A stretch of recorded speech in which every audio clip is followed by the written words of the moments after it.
And now we get to the part that most people skip, the part where this stops being an idea you agree with and starts becoming a way you actually live.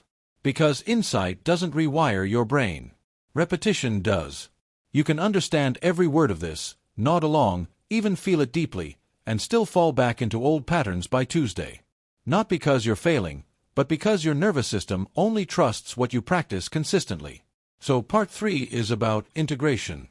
Not big, dramatic life changes, but small, repeatable signals that teach your brain, this is who we are now. Let's start with your mornings. Before the world gets to you, before notifications, before responsibilities, you have a small window where your brain is the most impressionable. Most people fill that space instantly. They reach for their phone, their to-do list, their problems. But if you're retraining your system, your first job in the morning isn't productivity. It's regulation. For just 2 minutes, do something intentionally slow. Sit on the edge of your bed. Take a sip of water. Look out the window. Let your body wake up without urgency. That might sound almost too simple, but that's the point. You're interrupting the habit of starting your day in a stress response. You're telling your brain, we don't have to sprint anymore. Now, let's talk about the middle of your day, because this is where most people lose it. This is where the old wiring comes back online. The urgency, the multitasking, the subtle panic that if you stop, everything will fall apart. So instead of trying to eliminate that feeling, we work with it. Pick one routine activity you already do, making coffee, walking between meetings, washing your hands, and turn it into a reset ritual. No phone, no rushing, just full attention on the task. Feel the temperature. Notice the movement. Stay present for the entire duration. You're not doing this to be mindful in a perfect, aesthetic way. You're doing it to show your brain that not every moment needs to be optimized or accelerated. That it's safe to exist inside a moment without trying to escape it.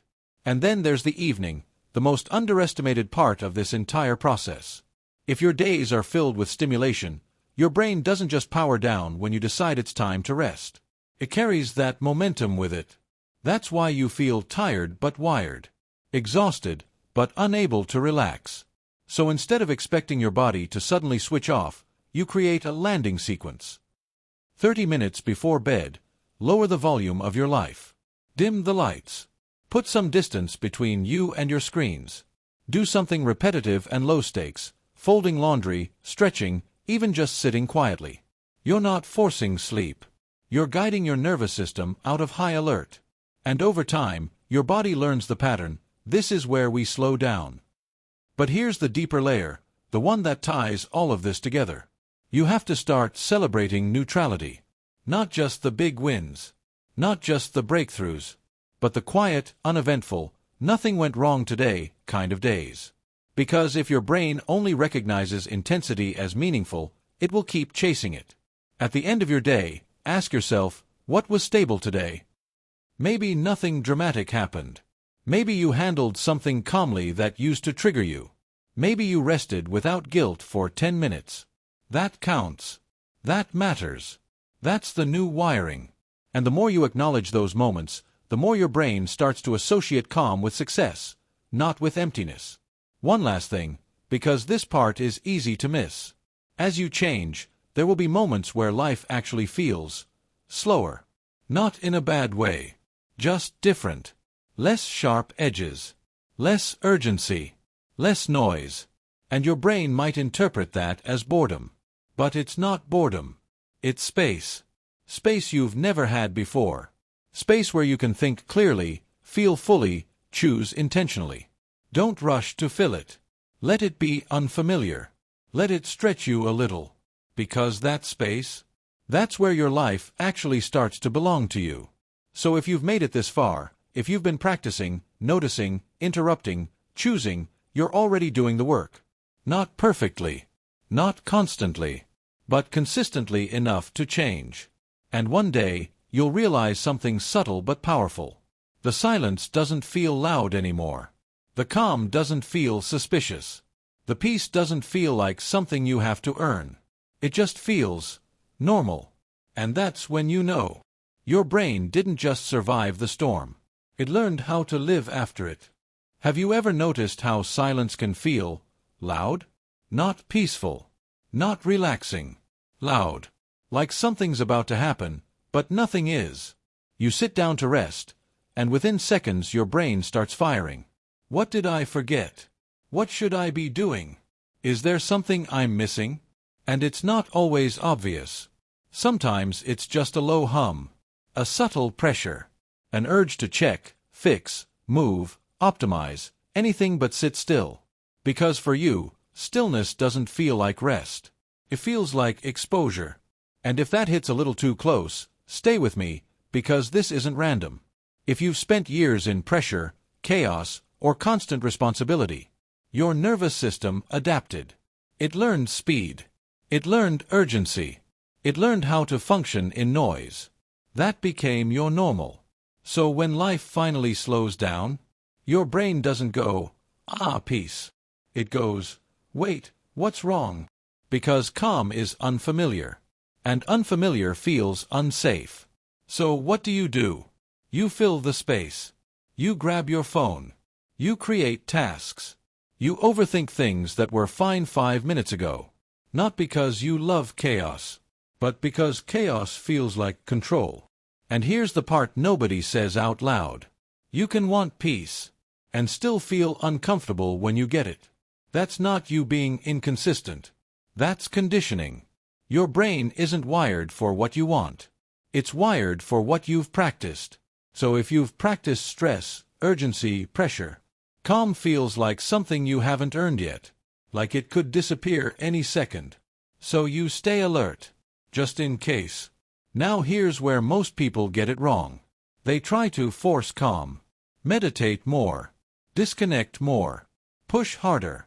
But if your system isn't ready, that doesn't create peace. It creates resistance.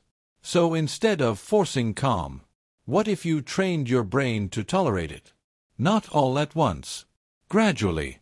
Because you're not trying to become a calm person. You're building a tolerance for calm. Just like training a muscle. Small reps. Done consistently. Now stay with me, because this is where it clicks for most people. The problem isn't just chemical. It's personal. If your identity was built on being the reliable one, the fixer, the one who handles everything, then who are you when there's nothing to fix? Seriously. If there's no urgency, no pressure, no one needing you in that way, where does your value come from? That question. That's why calm feels uncomfortable. Because this isn't just about relaxing. It's about identity. You're not just used to chaos. You're organized around it. Your habits, your role, your sense of self. So when things slow down, it's not just your brain reacting. It's your identity getting challenged. And once you see that, you stop trying to remove chaos, and you start replacing it with intention. So let's make this real. Not perfect, not ideal, just usable. Start with your mornings. Don't add more. Remove urgency. For 2 minutes, no phone, no input, no problem solving. Just sit. Let your system wake up without pressure. That's how you reset your baseline. Then during your day, stop trying to be calm all the time. Instead, create small moments where calm is the only option. When you drink coffee, just drink it. When you walk, just walk. No multitasking. No stacking stimulation. You're teaching your brain something simple but powerful. Being here is safe. Not exciting. Not intense. Safe. And that's the bridge. Because peace is too big of a jump. Neutral is where the change happens. Now here's the part most people avoid. Doing nothing. Right now, that probably feels unproductive. Maybe even uncomfortable. But that's exactly why it matters. Because doing nothing is where your brain learns safety. So try this. Pick one thing this week with zero outcome. No goal. No improvement. No reason other than doing it. And do it anyway. Not to get better, but to prove you can exist without pressure. And yeah, it'll feel weird. Maybe even pointless.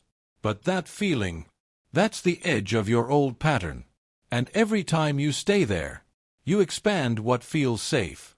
Now, one last thing. As this starts working, life might feel slower. Not bad. Just less intense. And your brain will try to label that as boredom. It's not boredom. It's what life feels like without constant stimulation. Without survival mode. And if you're not careful, you'll try to fill that space again. Out of habit. So when that feeling shows up, don't escape it. Get curious.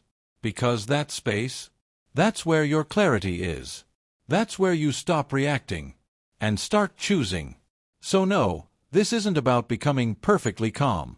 It's about not needing chaos to feel okay. And if you've been feeling that itch lately, that restlessness when things are finally quiet, that pull to go back to what's familiar, don't panic. That's not failure. That's your system adjusting. That's growth. That's rewiring. That's you learning how to live without the storm. And this time, you don't have to go back.